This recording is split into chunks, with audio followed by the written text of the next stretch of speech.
దర్యాప్తులో అన్ని వేళ్లు జగన్ వైపే చూపిస్తున్నాయి. ఈ ఢిల్లీ సూరికి సిల్లీ సెంటిమెంట్స్ ఉండవు. నాకు ఎమోషన్ కన్నా కమిషన్ పర్సన్ కన్నా పర్సెంటేజ్ ముఖ్యం. మద్యం స్కామ్ లో ముడుపులన్నీ జగన్ కు వెళ్లినట్లు, ప్రతి అడుగు వెనక జగన్ పాత్ర ఉన్నట్లు సిట్ వెల్లడించింది. మన దగ్గర లేబుల్ ఒక్కటే ఒరిజినల్ చిన్నోడా, లోపలంతా కల్తీ మాల్. మరి మీ పెద్దోడంటే ఎవరుకున్నావు? బాటిల్కి అయ్యే ఖర్చు 300, బయట అమ్మేది 3300, అంటే 10 times ప్రాఫిట్. మద్యం సిండికేట్ లో నాటి సీఎం జగన్మోహన్ రెడ్డి ప్రధాన భాగస్వామి అని సిట్ అంటోంది.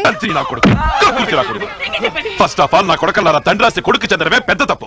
నేనే గనుక పిఎం అయితే తండ్రాస్తి కొడుకు చెందే చట్టాన్ని మారుస్తాను. తండ్రాస్తి కొడుకు చెందనివ్వకూడదు, చెందనివ్వను. మూతపడిన డిస్టిలరీస్ మళ్లీ ప్రారంభించడంతో పాటు ఆ కంపెనీ అభివృద్ధి కోసం తెర వెనుక చక్రం తెప్పిందే జగన్మోహన్ రెడ్డేనని సిట్ దర్యాప్తులో తేలిందే. దరిద్రం నెత్తి మీద డిస్కో ఆడుతుంటే నా మాట నువ్వెందుకు వింటావురా? అరబిందో గ్రూప్ కంపెనీల నుంచి దాదాపు 45 కోట్ల రూపాయల రుణం ఇవ్వడం వెనుక కీలక పాత్ర ఆయనదేనని భావిస్తోంది. సూపర్ రా నువ్వు.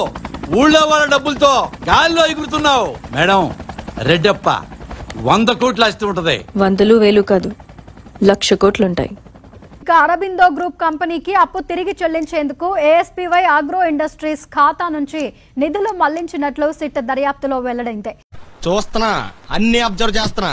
దీనికి గాను రికార్డ్ లాజిస్టిక్స్, సన్ హోక్ ల్యాబ్స్ ఖాతాల్లోకి ప్రతి నెలా ₹1 కోటి చొప్పున రూటింగ్ చేసినట్లు సిట్ దర్యాప్తులో స్పష్టమైంది. ఏఎస్పీవై ముసుగులో జరిగిన లావాదేవీలన్నీ ఆ సంస్థ డైరెక్టర్ సజ్జల శ్రీధర్ రెడ్డి దర్యాప్తులో బయటపడ్డాయి. అయితే ఆ బినామీ పేరుతో ఉన్న ఫ్యాక్టరీలన్నీ మేమేనా సార్? చెప్పారు కదా కిల్పిల్, ఆ ఫ్యాక్టరీలన్నీ నావేనని. శివారెడ్డి, నువ్వు ఫినిష్ రా. 2019-24 మధ్య 3,200 కోట్ల రూపాయల మేర ముడుపులు దండుకున్నట్లు వెల్లడించింది. మరీ 1,00,000 కోట్లు ఏంటి మేడం? టూ మచ్ రే, టూ మచ్. రాజ్ కేసిరెడ్డి ప్రతి నెల 50 నుంచి 60 కోట్ల రూపాయల మేర ముడుపులు వసూలు చేసి ఆ సొమ్మంతా జగన్ కే చేర్చేవారని గుర్తించింది. మ్యాన్షన్ హౌస్ కంటే వీడియో హౌసే బాగుంది. ఎవరా నువ్వు?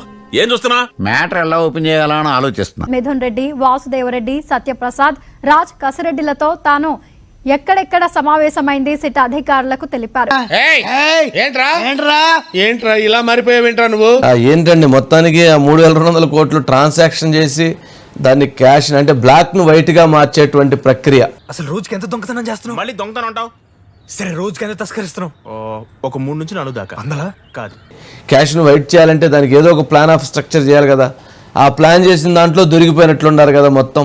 తరువాత బినామీ పేర్లతో మొత్తం మనమే వసూలు చేసుకుంటాం. మరి ఆశ్రమంలో పిల్లకాయలకి? ఆశ్రమం ఉంటే కదా పిల్లకాయలు ఉండేది. ఈ డిస్టిలరీలు వాళ్ళు ఉండరు, వాళ్లే బంగారం కొనిచ్చారట. బంగారం కొని నువ్వు బంగారం కొని నాకెందుకు ఇస్తావు? ఏదైనా సరే ఒకసారి ఏదైనా గిఫ్ట్ ఇచ్చావు అనుకోవచ్చు, ప్రతి నెల ఎందుకు ఇస్తావు? చూసా జగన్మోహన్ రెడ్డి గారిని మనం బాగా గమనిస్తే తరిమేల నాగిరెడ్డి, బియ్యాలవాడ నరసింహారెడ్డి, బిఆర్ అంబేద్కర్, జ్యోతిబా పూలేను, వీళ్ళ నలుగురిని తీసుకుని వచ్చి ఒక రోల్లో వేసి పెద్దగా దంచి దాంట్లో నుంచి మనం తీస్తే జగన్మోహన్ రెడ్డి వచ్చినాడేమో అనే భావన కదులుతుంది. కోర్త ఇది వెళ్ళిపోద్ది లోపలికి. పీకిపోయినట్టుంది. కరెక్ట్ గా ఉన్నారు కదా. మానసిక పరిస్థితి. పొద్దున్నే మందు కొట్టొచ్చావని ఏంకమ్మా. నా ఛానల్ పేరు గుర్తుందిగా, గుబా బిహారీ. Please like, share, and subscribe.